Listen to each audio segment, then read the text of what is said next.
निगाह मुमिन से तू बदल जाती है तकदीर, ये बंदा की कुव्वत नहीं कुदरत का इशारा, ये बंदा की कुव्वत नहीं कुदरत का इशारा। ऐ मर्द खिरत तर्क मासी की ज़रूरत, ऐ मर्द खिरत तर्क मासी की जरूरत, अब सोहबत सालेह की सवा कोई नहीं चारा, अब सोहबत सालेह की सवा कोई नहीं चारा। मरदूद है पीछे हमें खबर नहीं लेकिन, मरदूद है पीछे हमें खबर नहीं लेकिन, एक वक्त में हालाक जो अमाल है सारा, एक वक्त में हालाक जो अमाल है सारा। অধ্যকার ইসলামী মহাসম্মেলনে উপস্থিত মোহতারাম সম্মানিত সভাপতি আল্লামা শায়েখ সাজিদুর রহমান দামাত বারাকাতুহুম, দেশের শীর্ষস্থানীয় হযরত উলামায়ে কেরাম, অত্র অঞ্চলের বিভিন্ন জায়গা থেকে আগত আল্লাহ পাকের আশিকিন, জাকিরিন, শাকিরিন, মুহিব্বিন, মুরব্বিয়ান এজাম, কলিজার টুকরা যুবক বন্ধুগণ, স্নেহের ছোট ভাই, পর্দার আড়ালে মাইকের আওয়াজ শ্রবণরত সম্মানিত মা ও বোনেরা, আল্লাহ পাকের দরবারে শুকর যে আল্লাহ আমাদেরকে সুস্থ রেখেছেন এবং দিনের কাজের ব্যস্ততার মধ্য দিয়েও বেহেশতের বাগানে আল্লাহ আমাদেরকে হাজির হওয়ার তৌফিক দান করেছেন। নেয়ামতের শুকর আদায়ের সকলেই মোহাব্বতে পড়ি আলহামদুলিল্লাহ। আরো আওয়াজ করে বলেন আলহামদুলিল্লাহ। মুসলমানের একটা আওয়াজ বাতিলের জন্য একটা আতঙ্ক। মুসলমানের আওয়াজকে সমস্ত বেঈমান, নাস্তিক, বাতিলরা অত্যন্ত ভয় পায়। দরুদ ও সালাম সৈয়দুল মুরসালিন রাহমাতুল্লিল আলামিন, শফিউল মুজনিবিন, খাতামুন নবিয়্যিন, সৈয়দুস সাকালাইন, ইমামুল মুরসালিন, শফিয়ে আযম, রাসূল আকরাম, রাহমাতে আলম, নবিয়ুল আরব ওয়াল আজম, হাবিবে কিবরিয়া, আশরাফুল আম্বিয়া, সৈয়দুল আম্বিয়া, শফিয়ে মাহশর, সাকিয়ে কাউসার, আকায়ে নামদার, মদিনাহ কা তাজদার, আফতাবে নবুয়ত, ফখরে মওজুদাত, সৈয়দুল মখলুকাত হযরত মুহাম্মদুর রাসূলুল্লাহ। নবীর উপরে দরুদ পড়তে এত আপত্তি কেন আপনাদের? না ভাবে আছেন? সবাই জবান খুলে পড়েন তো, আবার আবার পড়েন, আবার পড়েন। দরুদ শরীফে লাভ না ক্ষতি? দরুদ এমন একটা বরকতের আমল, যে দরুদের আমল করলে আখেরাতে তো লাভ আছেই, দুনিয়াতে নগদ লাভ। দুনিয়াতে কমপক্ষে প্রতিদিন 300 বার দরুদের আমল করা চাই। কতবার? 300 বার। শর্ত এক, অপবিত্র অবস্থায় নয়, পবিত্র হালাতে।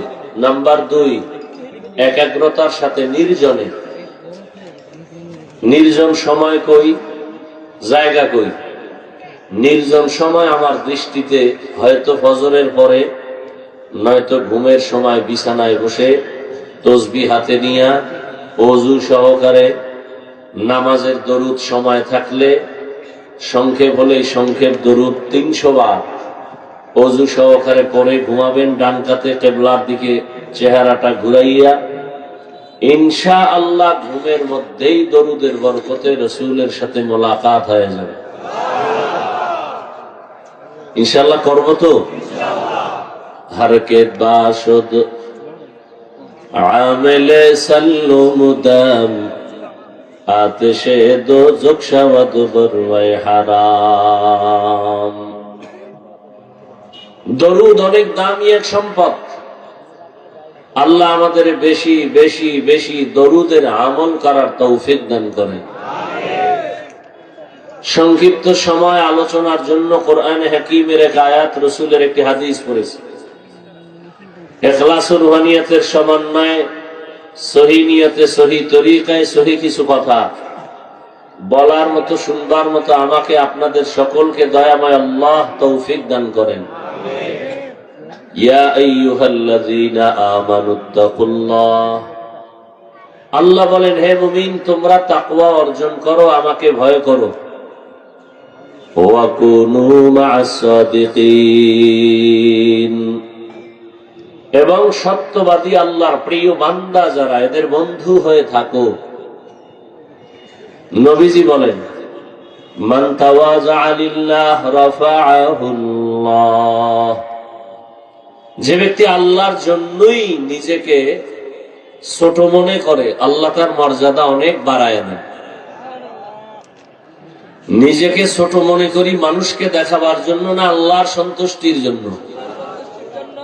মেটা দো আপনা হস্তি কো अगर कुछ मर्तबा चाहो के दाना खाक में मिलकर गले गुलजार होता है। নিজেকে যদি বড় বানাতে চাও হে মুমিন, বড়দের কদমে নিজেকে করে দাও বিলীন।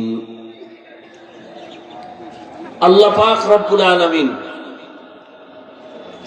মানুষ সৃষ্টি করে শ্রেষ্ঠ মর্যাদা দিয়েছেন এবং এই শ্রেষ্ঠত্ব ধরে রাখার জন্য দুটো ব্যবস্থা দিয়েছেন। এক ব্যবস্থার নাম রিজালুল্লাহ, আর এক ব্যবস্থার নাম হলো কিতাবুল্লাহ। রিজালুল্লাহ মানে আল্লাহর প্রতিনিধি, আল্লাহর সিলেকশন করা ব্যক্তি, আল্লাহর দেয়া কিতাব। ব্যক্তিদের মধ্যে শ্রেষ্ঠ ব্যক্তি রাহমাতুল লিল আলামিন, আর কিতাবের মধ্যে শ্রেষ্ঠ কিতাব হলো কুরআনুল কারীম। রহমতের নবীর মতো দামি আর কোন ব্যক্তি নাই। যে কিতাব আল্লাহ দান করেছেন কোরআন, এ কিতাবের মতো দামি কোন কিতাব নাই। যিনি দিয়েছেন তিনি আমার আল্লাহ। কেমন আমার আল্লাহ যে আল্লাহর মতো আর কোন আল্লাহ নাই। কেমন আমার আল্লাহ যে আল্লাহ এত দামি, যার কুদরত দেখলে সওয়াব। কেমন রহমতের নবী আমার, যাকে দেখলেও বান্দার আমল নামায় সওয়াব। শুধু সওয়াবই না, মোহাব্বতের নজরে রহমতের নবীকে যদি কেউ একবার দেখে জাহান্নামের আগুন হারাম হয়ে যায়। আরো আস্তে করে বলেন ইমামুল আউয়ালিন আল আখিরিন বহরে সাদকা রাহমাতাল লিল আলামিন সাইয়্যিদুল কাউনাইন খাতমুল মুরসালিন আখির আমদবুদ ফখরুল আউয়ালিন। রহমতের নবী কেমন, দয়ার নবী কেমন, মায়ার নবী। সারা জীবন যদি নবীর গুণগানের বয়ান চলে, বক্তা মরে যাবে, বয়ান মরবে না। রহমতের নবীর গুণগান কোন কলমওয়ালা যদি লেখে, কলম শেষ হবে, লেখা শেষ হবে না। কেমন একজন মায়ার নবী আমার, যে নবীর চেহারা মুবারকের দিকে যদি কেউ তাকায়, পেটের ক্ষুধা সাথে সাথে নিবারণ হয়ে যায়। কেমন রহমতের নবী আমার, যেই নবীকে দেখা মাত্র মানুষের ঈমান তাজা হয়ে যায়। আল্লাহ সেই নবীকে দান করলেন এমন একটা কিতাব, যে কিতাবটা ধরলে সওয়াব, যে কিতাব দেখলে সওয়াব, পড়লে সওয়াব। ওই কিতাবের নাম কি? এই কালামে জিন্দা কুরআনে হাকিম, হিকমতে উলা ইয়াজালসতু কদিম, বখা কুরআন কালামুল্লাহ বসনো কদিমাস্তি কদিমাস্তি নইনো। এমন একটা কিতাব আল্লাহ দান করলেন যে কিতাবের মতো দ্বিতীয় কোনো কিতাব জমিনে নাই। ওই কিতাবটা ধর্মা সওয়াব, ও কিতাব দেখবা সওয়াব, ও কিতাব পড়ো সওয়াব, অর্থ জানো সওয়াব। এই কিতাবটা যে ঘরে থাকে, ঘর বড় দামি। কোরআনের কারণে মজলিসের দাম। রহমতের নবী বলেন এই মজলিসটা কত দামি যে বসার সাথে সাথে জীবনের সব গুনাহ মাফ। রহমতের বিল উলুমে ওয়াল গিনা হর গরিদে নেকো তু তৈয়ার হে जो न मांगे उससे तू बेजार है। আল্লাহ তাআলা বলেন আমার ভয় অন্তরে জমা করো, তাকওয়া অন্তরে জমাও, এবং এই জমিনে আমার কিছু প্রিয় বান্দা আছে তাদেরকে বন্ধু বানায় চলো। আমার রঙে রঙিন হয়ে যাও। আমার রং কই পাইবা? আমার মুহাব্বতের রং আছে রহমতের নবীর মধ্যে, তার থেকে রং নাও। রহমতের নবীর থেকে রং নিয়া জমিনের মধ্যে যারা আছে এরা এখন বর্তমানে একমাত্র উলামায়ে আহলে হক। উলামায়ে আহলে হকের সাথে মুহাব্বত আর বন্ধুত্ব তৈরি করে তুমি মদিনার রং লাগাও। উলামায়ে আহলে হক ছাড়া জমিনে আর নবীর বন্ধু কেউ নাই। قال رسول الله صلى الله عليه وآله وسلم العلماء ورثة الأنبياء। রহমতের নবী বলেন উলামায়ে কেরাম আমি মুহাম্মদ সহ সব নবী রাসূলদের বন্ধু ওয়ারিস। এদের মোহাব্বত অন্তরে জমা করে নেও। আমি নবী তোমাদেরকে সুপারিশের জন্য ওয়াদাবদ্ধ হয়ে গেলাম। উলামায়ে কেরামের সংস্রব ছাড়া জীবনে বান্দা মদিনার রঙে রঙিন হতে পারবা না। স্কুলে পড়ে ছেলেটার মাথায় টুপি, কলেজে পড়ে ছেলেটার গালে দাড়ি। মাদ্রাসার এই নমুনা তুমি কলেজে কই পাইলা? কলেজের মধ্যে কি এমন সুন্দর বয়ান চলে? কয় চলে না। তো কেমনে তুমি রং পাইছো? কলেজের স্টুডেন্ট বলে একজন আল্লাহর প্রিয় বান্দা ওলিয়ে কামেল, তার নেক নজর লাগাইছি, এ কারণে আমার এখন কলেজে ক্লাস করি, টুপি ছাড়া ক্লাস করি না। মদিনার আদর্শের দাড়ি লাগায় ফেললাম। এরকম কি স্কুল কলেজের ছেলেরা নাই? রহমতের নবীর আদর্শ যতদিন পর্যন্ত তুমি নিজের মধ্যে নিবা না, আল্লাহর জাতের কসম, রহমতের নবীর আদর্শ ছাড়া এই জমিনে কোনো শান্তি কেউ দিতে পারবে না। সব চান্দাবাজার ধান্দাবাজেরা চাপাবাজি করে, এই করবে সেই করবে, করবে করবে বলিয়া কত চান্দাবাজ কবরে গেল, কত চান্দাবাজেরা জঙ্গলে পালাইল। আল্লাহর জাতের কসম, এই দুনিয়ায় কিয়ামত পর্যন্ত রহমতের নবীর আদর্শ ছাড়া কেউ শান্তি দিতে পারবে না। এ কথাটা চান্দাবাজার ধান্দাবাজেরাও জানে, তবে মানে না কেন? ওদের চান্দাবাজি চলবে না। যদি নবীর আদর্শ মানে তাহলে দুর্নীতিবাজের দুর্নীতি চলবে না, চোরের চুরি চলবে না।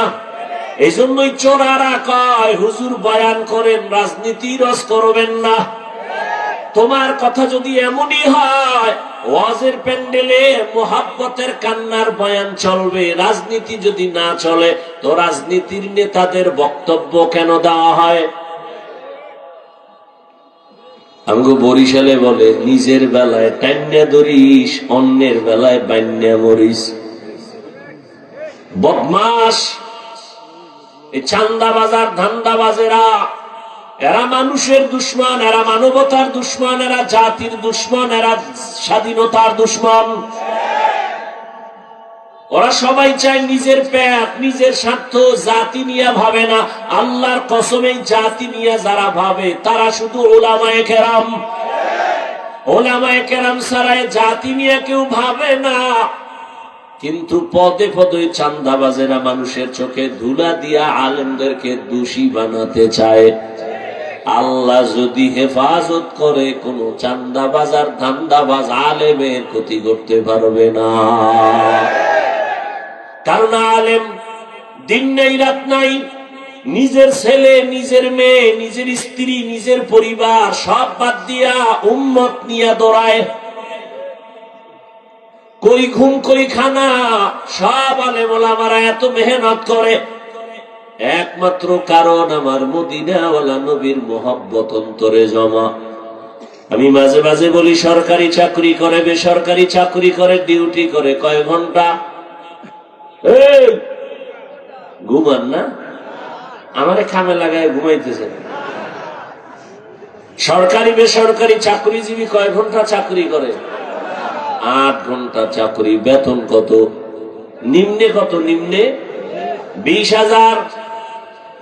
ডিউটি বলেন, একজন মসজিদের ইমাম তার ডিউটি কয় ঘন্টা? বলেন না কেন? বেতন কত? কত? এর থেকে আর জালেম কি হতে পারে, জুলুম কি হতে পারে? সরকারি বেসরকারি চাকরি করে 8 ঘন্টা, বেতন নেয় 20,000। টেবিলের তলে আরো কত মুক্তার দানা ভরে থাকে। আর একজন আলেম ইমামতি করে 24 ঘন্টা ডিউটি পালন করে, বেতন 5,000। সভাপতি দেয় মাসে 100, সেক্রেটারি 50, তাও ঠিক মতো দেয় না। মাঝে মাঝে ইমামের আবার ধমক দেয় রিক্সার ড্রাইভার। একক তো নামাজ না পড়াইলে ধমক দেয়, হুজুর গেছিলেন কই? ইমাম বলে, এত বড় সাহস তুমি কে? বলে, আমি রিক্সা চালাই। ধমক দিলা কেন? পাওয়ার কি? বলে, মাসে 5 টাকা বেতন দেই। এরকম বেয়াদব আছে না নাই? এরে আল্লাহর গোলাম, এই জন্য উলামায়ে কেরাম টাকার পেছনে দৌড়ায় না। যদি দৌড়াইতো তাহলে 24 ঘন্টার সেকেন্ডের হিসাব করে করে টাকা নিত। কোনদিন আফসোস করে না, বরদোয়া করে না, কত বেতন বাকি কিছু বলে না। আল্লাহর মোহাব্বত নিয়ে খেদমত করতেছে। এর কারণ একটাই, মদিনাওয়ালা নবীর আদর্শ তার ভেতরে। রহমতের নবী মক্কার জমিনে আসলেন এমন এক জায়গা, যে মানুষগুলো পৃথিবীর ইতিহাসে জাহেল, বড় চরিত্রহীন। এমন এক জায়গা মক্কার জমিনের মানুষ। রহমতের নবী এমন এক আদর্শ নিয়ে মক্কার জমিনে আসছেন। নবীর আদর্শ এক পর্যায়ে তারা গ্রহণ করিয়া চরিত্রহীন মানুষগুলো এত দামি হয়ে গেল। দয়াময় আল্লাহ লিস্টি দিয়া কয়, যাও জিবরাইল এই লিস্টি আমার রহমতের নবীরে দিয়া দাও। লিস্টির ভিতরে যাদের নাম আছে এরা সব বিনা হিসাবে জান্নাতি। যেই মক্কার মানুষগুলো এত খারাপ, সেই মানুষগুলোর উপরে চিঠি চলে আসলো, লিস্ট চলে আসলো, যে এই লিস্টিতে যাদের নাম, এরা কি? কথা বলেন না কেন? এর মধ্যে 1 নম্বরে কার নাম? কার নাম? আবু বকর। দ্বিতীয় নাম হলো ওমর।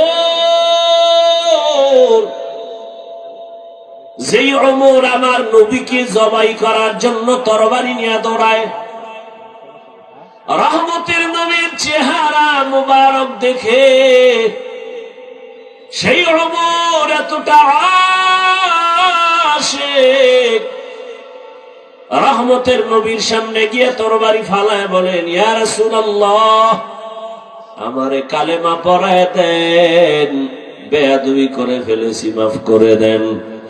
রহমতের নবীর ছোঁয়া পাইয়া ওমর এমন দামি হয়ে গেল, তরবারি হাতে নিয়ে দাঁড়ায় বলে, ইসলামের দুশমনেরা, মুহাম্মদের প্রয়োজন নাই, যদি কেউ কিছু বলতে চাও আমি ওমরের তরবারির সামনে দাঁড়ায় যাও। আল্লাহ সে ওমরকে নবীজির ছোঁয়া পাওয়ার কারণে এতটা দাবি বানাইছেন, এখন ওমর যেই পথে চলে শয়তান ওখানে চলে না। যুবক ছেলেটা একটা মদের বোতল হাতে নিয়ে মদ পান করে, মস্তি করে আর রাস্তা দিয়ে যায়। হঠাৎ করে তাকায় দেখে অন্য রাস্তার মাথায় ওমর আসতেছে। যুবকের অন্তরে ভয়, ওমরের দেখে এতটা ভয়, যদি মদের বোতল ওমর দেখে আমার গলায় ছুরি লাগায় দিবে, তরবারি চলে কথার আগে। যুবক ডাকে, হে মালিক, দয়া করে তুমি আমাকে হেফাজত করো, আর মদ পান করব না। ওমর সামনে আইসা এবার ডাক দিয়ে কয়, যুবক, এই বোতলটা আমার হাতে দাও। যুবকের বোতলটা হাতে দিতে চায় না, যুবক কাঁপতেছে ভয়ে। বলে, কাঁপো কেন? ভয় নাই, বোতল দাও। যুবক বোতলটা হাতের মধ্যে যখন দিছে, ওমরে ফারুক বোতলটা হাতে নিয়ে তাকায় দেখে এক ফোঁটা মদও নাই, পুরা বোতলটা সাদা দুধে ভরা। এখন মানুষ রহমতের নবীর আদর্শ কেমন? জীবনে নবী কোনদিন একটা মিথ্যা কথা বলেন নাই, কোনদিন আমার নবী কাউকে গালি দেন নাই। হাজারো গালি শুনছেন, নবী গালির জবাবও দেন নাই। আরো আশ্চর্য, রহমতের নবী কোনদিন দুটো চোখ মোবারক গরম করে কারো দিকে তাকান নাই। কেমন মায়ার নবী আমার! ওই নবী তার আদর্শ পাইয়া ওমরও দামি হয়ে গেল, আবু বকর দামি হয়ে গেল।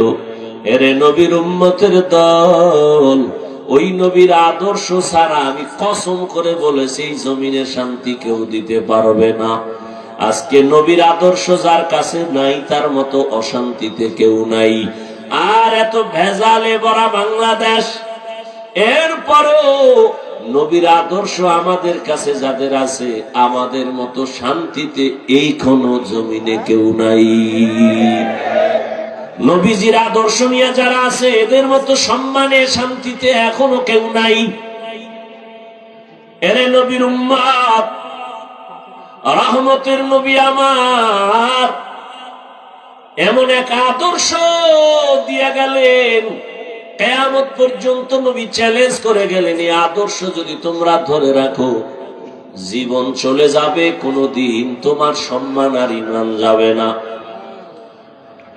রহমতের নবীর আদরের একজন সাহাবী, সালাবা তার নাম, অল্প বয়সের, নবী বড় আদর করেন।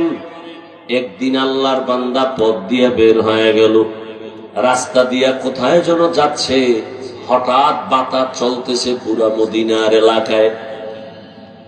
সালাবা নামের আল্লাহর বান্দা, অল্প বয়স, কিশোর, হঠাৎ রাস্তা দিয়ে হাঁটতেছে হাঁটতেছে, হঠাৎ করে চোখের নজর বাড়ির মধ্যে পড়ে গেল।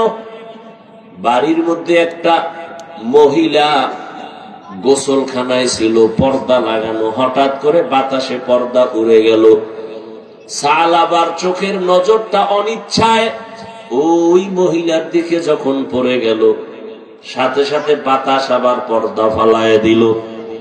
রহমতের নবীর আদরের সাহাবী, কিশোর সাহাবী সালাবা ভয়, ভাবতেছে কি হয়ে গেল, ভাবতেছে ভাবতেছে, হঠাৎ অন্তরের মধ্যে এই পরিমাণ ভয়। রহমতের নবী আমার এত আদরের, এত আদর করে, আমি তো ইচ্ছা করে ওই মহিলার দিয়ে তাকাই নাই, হঠাৎ করে নজর ভরে গেল। আমার মাওলায় যদি নবীরে জানায় দেয়, আমি কেমনে নবীর সামনে লজ্জায় মুখ দেখাবো। ঢুকছে অন্তরে, ঢুকা এমন ভাবে এটাকে ভাবাইল, সালাবা ভাবতে ভাবতে হঠাৎ চোখের পানি পড়া শুরু হয়ে গেল যে না, আমি এই অবস্থায় আমার নবীর সামনে যাব না। যদি আল্লাহ জিব্রাইলের দিয়া জানায় দেয়, ও জিব্রাইল নবীরে জানায় দাও সালাবা বেগানার দিকে নজর দিয়েছে, নবী এত আদর করেন, আমি সেই নবীর সামনে কেমনে দাঁড়াবো। কিশোর সাহাবী সিদ্ধান্ত নিল আমি আর নবীর সামনে যাব না। সিদ্ধান্ত নিয়ে রওয়ানা, পার্শ্বে জঙ্গল আর পাহাড়ের দিয়ে চলে গেল। পাহাড়ে যাইয়া ওই সালাবা কিশোর সাহাবী কান্না করে, কান্না এত কান্না, একদিন 2 দিন 3 দিন চলে গেল। সালাবা পাহাড়ের চূড়ায় গিয়া কাঁদে, ও দয়ার মালিক, তুমি আমারে দয়া করে মাফ করে দাও, আমি রহমতের নবীর সামনে কেমনে দাঁড়াবো। চোখের পানি ছেড়ে পাহাড়ের ওই চূড়ায় গিয়া কান্না করে। ও আমার কলিজার যুবক, সারাটা রাত মোবাইল সামনে নিয়ে জেনা করতেছো,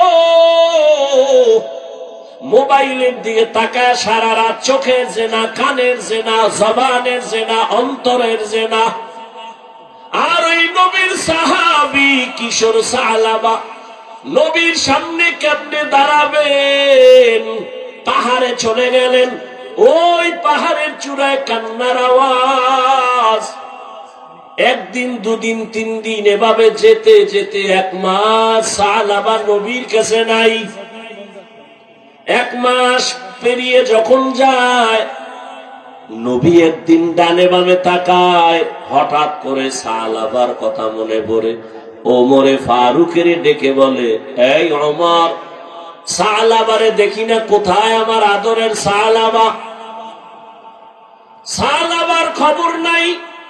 ওমর সহ সব সাহাবায়ে কেরাম বলেন, ইয়া রাসূলুল্লাহ, আজকে প্রায় 1 মাসের বেশি সালাবারে দেখি না, কোথায় সালাবা? নবী কয়, ওমর যাও, জলদি করে যাও, সালাবারে খুঁজা তারপরে আমার সামনে নিয়ে আসো। মায়ার নবীর অন্তরের মোহাব্বতের টান কিশোর সালাবারে খুঁজতে বের হয়ে গেল। ওমর সহ অনেক সাহাবায়ে কেরাম, কোথাও পাওয়া যায় না। কই সালাবা? ঘুরতে ঘুরতে ওই পাহাড়ের পাদদেশে গিয়ে দেখে মানুষ। ও ভাই, তোমরা কি এখানে কোনো কিশোর ছেলে দেখছো সালাবা নামে? কয় না তো।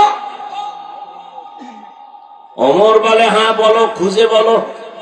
একজনে কয়, হ্যাঁ, একটা ছেলে দেখছি প্রতিদিন সকাল 9-10টার দিকে এখানে আসে, পাহাড় থেকে নেমে হালকা কিছু খাইয়া আবার চলে যায়, দেখি তার চোখ গড়ায় শুধু পানি পড়ে। কান্না করে করে আসে, আবার কান্না করে করে চলে যায় পাহাড়ে। ওমর বলে, তো এখানে প্রতিদিন আসে? বলে, হ্যাঁ। ওমর বলে, তো এখানে বসি, কালকে তো আসবে? বলে, আসবে। সাহাবা সহ ওমর বসে আছেন।